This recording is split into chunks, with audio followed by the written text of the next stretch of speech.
we let's say 5 days away from by-elections, and we have by-elections in many constituencies and wards where we need to elect these leaders.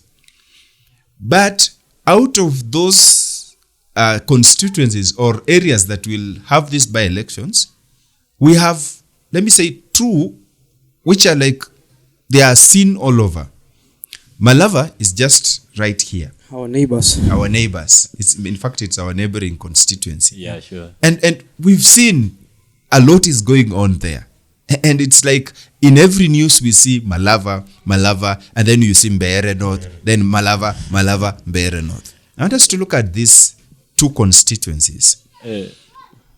Parties are trying to, every party is pulling to their side. In Malava, UDA is pulling to its side. But again, DAPK, it's also pulling to its side. When you look at Mbeere, DCP is trying to pull on its side, and UDA is also trying to pull on its side. What are you making out of these 2 constituencies? Because it's like the government and the united opposition is trying to measure how strong they are. What are we going to expect? Who is going to win?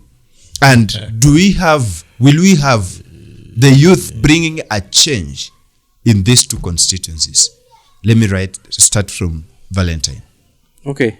About the 2 constituencies, there is what we call political supremacy battle between the 2 parties. My surprise is that I was expecting one of the GNC. We have that mvuto. Lakini ukiangalia kwa eneo bunge zote mbili, hakuna GNC hata mmoja. Na hakuna ule ubabe wenye tungekuwa sasa tunaangalia ubabe wa GNC na serikali ama na opposition. Lakini ukiangalia kwa viongozi wote ambao wanapigiwa upato, hakuna GNC. They are the same monkeys. Bila unasemanga the same monkeys, msitu ni tofauti lakini yeah. So kitu ambacho kinafanyika pale Malava, unajua kulingana na historia, watu wa Malava wamekuwa kupiga kura zao na uangalifu kabisa. Starting from the Soita Shitanda, the late Malulu, both of them are the late Malulu Injendi. So ni ile tu serikali inataka kujua iko na ushawishi Western. Ile tu ni kujipima nguvu, kujua tu tuko na ushawishi. Tukipoteza huku na huku tunaweza pata kura. Ndio kitu yenye naenda kufanya nini? Tarehe 27 kuna kitu inaenda kufanyika. Is either the end of opposition in the entire Kakamega County or the raising of opposition in an entire Kakamega County. The same to Mbeere, this is the war between 2 brothers, our former DP and the current DP. Kila mtu anataka kuonyesha outsmart. Kila mtu anataka kuonyesha mimi ndio kingpin. Sasa ndio kitu ambacho kinaendelea pale Mbeere. You know, Kindiki akipoteza itakuwa ngumu. Kwa sababu unajua kutoka Mbeere North mpaka Tharaka Nithi is just 100 bob. In fact ukipitia hapo kwa vichorochoro unatembea mguu. Ni kitu tunasema ni kama ultimate test. Your boss has put you on ultimate test. Sasa ndio hivyo. You know, if you fail, vile anasema if you fail, kuna max inapunguzwa. So kwa hivyo ile tu ni ile ushawishi. Ndani anataka kushawishika. Na pia for your information, umeona nani amekaa mbuku kwa ameona pia vitu si rahisi vile amekuwa akifikiria. Our former DP. Kwa sababu alikuwa akuja Malava jana. But vitu kwa ground ile pia DP ameenda huko pia zimefanya nini? Zimeanza kubadilika. Kwa sababu unajua huko kuna kuanga na yani watu naongea maneno ya Mbeere kwa sababu si ya Malava, kwa sababu nimekaa the entire Embu County for the last 6 to 7 years huko. Nimesomea huko. Tumekuanga na ile uvutano wa Mbeere, wa Tharaka na wa Embu. Sasa vile amefika huko amepata tunasemanga politics is local. So ile ukusanyiko wa Mbeere na wa Tharaka na Embu umekuwa tofauti.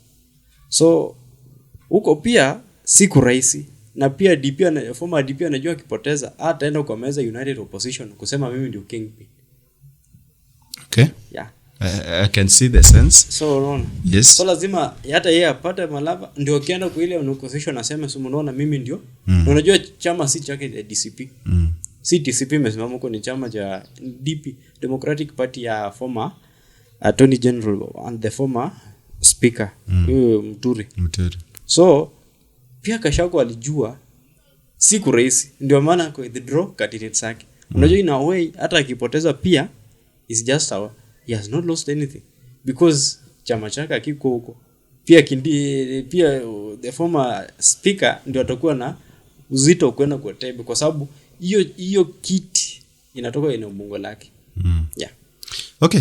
Marvin, what do you think about that? Recently I saw one of our parliamentarians saying that for you to discuss professional matters, you need at least to hold a degree. They are trying to bring out that thing. Yeah, and I know it is in China, which is a very good thing because we have a lot of baseless information, misinformation. So this one is a very unprofessional point of view. I'm not a political analyst like my brother here. He speaks like a political analyst. But from understanding, all human beings are politicians. Yeah, even pastor is a politician. So, from my personal point of view, they are writing a new political formation. It's being written today, especially and the by-elections that you are seeing, they'll be used as a weighing scale to know who has a say. Because in politics is a game of numbers. Yes, if you don't have numbers, you don't have to say anything. If you have numbers, even if you don't have money, you can make a lot of noise and people are going to listen to you. Are you seeing that? Yeah, and why is Mbeere and Kakamega on spot? Number one, we have an wounded lion, the other side. And here, we have two men at the center of the government. That is our chief minister. Yeah? PSS Musalia Mudavadi. Prime Cabinet Secretary. Prime Cabinet Secretary, and we have the Speaker of National Assembly. And you see, for them to remain the formation, to remain relevant in the next government, they need to deliver the two Malava areas. They need to deliver Malava to the government, and the deputy president need to assure the boss that the mountain is still intact and I can still bring you the votes. That is why those two areas are very hot. Are you seeing that? And also here in especially, you know, when you go to Trans Nzoia, Natembe is very strong. When you come to Bungoma, Wetangula is very strong. When you go to Vihiga, Musalia is very strong. But in Kakamega here, there is a void. So, now that the mountain is shaky, and the president knows that this mountain is shaky and is not likely to enjoy the masses he enjoyed in the previous election, then he has to Nyanza inapembelezwa. Are you seeing that? Now, if you can get some Kakamega County as a block, are you seeing that? Then he's going to enjoy the right. But as he says, in politics like a bet, there is no one who is sure that I'm going to win unless they already have a scheme to steal election. Yeah. Okay. I can see it's like a weighing scale. Okay. Mbeere, you have something to say about it? Or? Yeah, nitaongelea kidogo because my brother has told us that everybody or everyone is a politician on his own way. I was very careful to ask you that. So, yeah, but maybe one day, unajua usiseme ati it cannot happen. Being a Mbeere doesn't mean me to be a politician. No, you are a politician. You're trumping the heavens agenda on earth to get members. That qualifies to be a politician. So nampinga shetani tumfuate Mungu, si ndio? Exactly. Kile naweza sema kidogo tu kuhusu mambo ya politics ambayo umesema ya kwamba Malava na Mbeere imekuaje, yani inaonekanaje kwa spotlight kama ni mahali ambapo president ameweka mkono sana.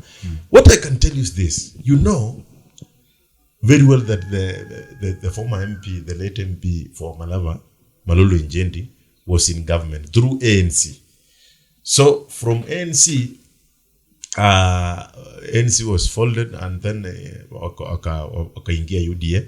So it is like hiyo kiti huyu mke alikuwa ni wangu na mimi namuona bado yuko hapo na bado yuko kwa market, so siwezi poteza huyu mke ati nimpoteze kwa sababu ya ABCD. Now you know hii kiti ya Malava ndio ipotezwe waiache, itakuwa ni vigumu sana, you know, for a government to lose such a seat. Na nilikuwa ni ya muhimu sana Kakamega County. You know, ukiangalia Kakamega County, by the way, do you know Malava iko highly populated? Yeah. Malava iko juu. Is the biggest constituency biggest in terms of population and size. Sasa Malava iko na kura nyingi sana. So hii Malava ikiachiliwa in the hands of opposition, vile unaona mambo inaenda, itakuwa ni kazi ngumu sana kwa president kwenda pale tena kwenda kutoa kura hapo nyingi vile alitoa huko wakati ule. The same inaweza happen to kule Mbeere, but kule Mbeere pia siwezi zungumzia ya huko sana kwa sababu siko huko, but the only thing we know is that the DP anatoka kule Mount Kenya ambako ni Tharaka na Mbeere ni constituency ambazo zinapakana, si ndio? So ni lazima kwa capacity ya DP afanye hima, afanye bidii, adeliver hiyo kiti, kwa sababu asipo deliver pia watakuwa wanamuhei, wanasema sasa hapa kama uwezi deliver kiti ndogo kama hii, kumaanisha hapa tukienda mbele inatakana pia hapa tutengeneze maneno. Hiyo ni maoni tunapeana, sisemi anaweza tolewa weke mtu mwingine, but in reality the same way my brother has talked here ni kwamba Western region sasa ndio imebaki ngome, na hii narrative yenye imekuweko, nimesikia watu wakisema Western watu hawako, no, hii kitu mimi naona ni kama kulikuwa kumefanywa kitu fulani. Watu wao wanasema Western region watu hawapigi kura. Kuna kura nyingi zilikuwa zinapigwa, na pia kuna wengine pia vile tumesikia tukiongea wanasema ikifika wakati wa kura wanasema bora mimi mtu amenipotea chakula mimi nimeweka kwa mfuko imeisha. But hapa Malava na huko Mbeere hapo ni ngome ya president ambayo ikimponyoka itakuwa imemletea injury kubwa sana akielekea 2027. Vile unaona United Opposition wameanza kujipanga pande hii na government wako pande hii. Sasa saa hii shaping ya government na opposition imeanza. Kwa hivyo ikifika wakati huo kama watapoteza hii itakuwa ngumu. Kama watapoteza hiyo itakuwa ngumu. Kwa hivyo kwa government it is a must, tu wanasema lazima hii kitu tufanye nini? Tushinde. Thank you. Okay. So guys, I think we've discussed much. We may not finish all today, but at least we've covered a number of topics, and all of them are related to the youth, because we believe also youth are going to bring a change in these by-elections. And we hope and pray that even in these constituencies we are talking about, the youth have registered as voters and that they will go and vote in a person whom they feel is going to bring change. But a bigger change is coming in 2027, and that's why we are asking you to go and register as voters and to go and vote when the time for voting will be ripe.